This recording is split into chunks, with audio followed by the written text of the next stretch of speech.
సంతానం లేని వారికి ఆశాకిరణం ఆ కొండ. ఒక్కసారి ఆ కొండపై నుంచి జారితే సంతాన భాగ్యం కలుగుతుందని భక్తుల నమ్మకం. అందుకే ఏటా సంక్రాంతి పర్వదినం రోజున భక్తులు ఆ కొండకు భారీ సంఖ్యలో తరలివస్తారు.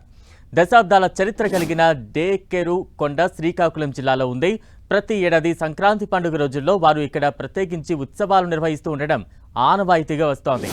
శ్రీకాకుళం జిల్లా పలాస ఉదయపురంలోని డేకురు కొండకు దశాబ్దాల చరిత్ర ఉంది.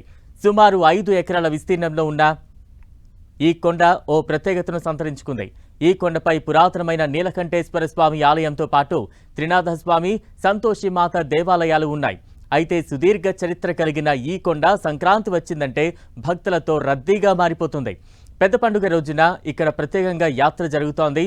ఈ రోజు నీలకంఠేశ్వర స్వామిని దర్శించుకుంటే కోరిన కోరికలు తీరుతాయని భక్తులు నమ్ముతారు. ముఖ్యంగా స్వామివారిని దర్శించుకుని కొండ మీద జారుడు బల్ల మాదిరిగా ఉన్న ప్రాంతంలో నుంచి పైనుంచి కిందకు జారితే శుభం కలుగుతుందని భావిస్తారు. పిల్లలు లేని వారికి సంతాన భాగ్యం కలుగుతుందని భక్తులకు అపారంగా నమ్మకం ఉంది. వివాహం కాని వారికి పెళ్లిళ్లు జరుగుతాయని విశ్వసిస్తారు. అందుకే సంక్రాంతికి ఎక్కడెక్కడి నుంచో భక్తులు తరలివచ్చి స్వామివారికి పూజలు నిర్వహించి ఈ డేకురు కొండ దగ్గర కోరికలు నెరవేరిన తర్వాత మళ్లీ వచ్చి మొక్కులు తీర్చుకుంటారు. ప్రతి ఏడాది ఇక్కడ జరిగే ఉత్సవాలను తర్లకోట జమీందారుల వంశానికి చెందిన వారు ప్రారంభిస్తారు. ఆంధ్ర, ఒడిశా సరిహద్దుల్లో ఉన్న మహేంద్రగిరులపై ఉన్నట్లుగా భీముడు పాదముద్రతో పాటు గోపాదం లాంటి చిహ్నాలు దర్శనమిస్తున్నాయి.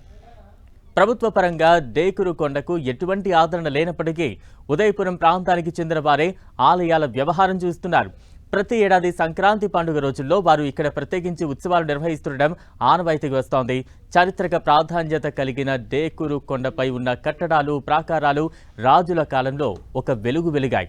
కాలక్రమేణా నిరాధారణకు గురై కాలగర్భంలో కలిసిపోయాయి. పాలకుల నిర్లక్ష్యంతో నీలకంఠేశ్వర స్వామి ఆస్తులు చాలా వరకు అంజాక్రాంతమయ్యాయి. డేకురు కొండను దేవాదాయ శాఖ స్వాధీనం చేసుకుని ఆలయ ఆస్తులను పరిరక్షించాలని, పర్యాటక ప్రదేశంగా తీర్చిదిద్దాలని స్థానికులు కోరుతున్నారు.